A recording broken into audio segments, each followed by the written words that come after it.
আসসালামু আলাইকুম, সবাই কেমন আছেন? আমি রান্না করব পেশোয়ারি বিফ। এজন্য আমি সব কিছু জোগাড় করে নিয়েছি। এখন রান্নাটা শুরু করি। আমি এখানে নিয়েছি 1.5 কেজি পরিমাণে তেলযুক্ত হাড্ডি যুক্ত মাংস। প্রথমে দিয়ে দিলাম লবণ, এবার দিয়ে দেব ঘি। আমি ঘি দিয়ে মাংসগুলো একটু ভেজে নেব। পাতিল চুলায় দিয়েছি, এখন একটু গোস্তগুলো ভাজা করে নেব। সময় না, এটা 4-5 মিনিট ভাজা ভাজা করে নিলেই হয়ে যাবে। মাংস ভাজা ভাজা হয়ে গেছে, এবার দিয়ে দেবো একটু গরম পানি। গরম পানি না দিলে তো সিদ্ধ হবে না ঠিক মতো, এই জন্য গরম পানিই দিতে হবে। দিয়ে দিলাম গরম পানি। আমি এটা চুলায় রান্না করবো তো এই জন্য একটু গরম পানি বেশি করে দিলাম। এখন দিয়ে দেবো ঝালের জন্য একটু কাঁচামরিচ।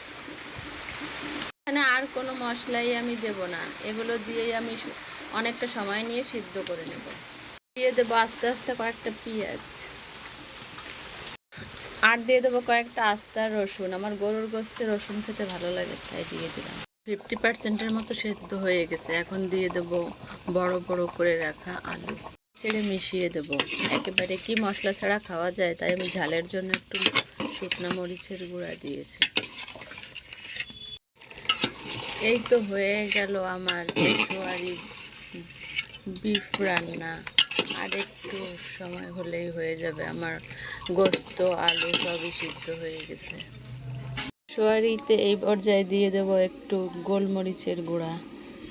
বাড়তি ফ্লেভারের জন্য আমি দিয়ে দেবো একটু পেঁয়াজ ব্রেস্তা। পেশোয়ারির আসল মজা হচ্ছে ঘি। এবার একটু ঘি দেব। এই তো তৈরি হয়ে গেল আমার সেই viral recipe Pakistani Peshawari beef. এটা এখন খাওয়ার জন্য পুরোপুরি প্রস্তুত। এটা এখন যে কোনো কিছুর সাথে খাওয়া যাবে। অনেক রিভিউ দেখেছি ফেসবুকে ইউটিউবে যে এটা খেতে ভালো হয় না, কিন্তু আমি তো আজকে খেয়ে দেখলাম, এটা মাশাআল্লাহ অনেক মজা, অনেক টেস্টি হয়। সবাই একবার হলেও বানিয়ে খেয়ে দেখবেন কেমন হয়।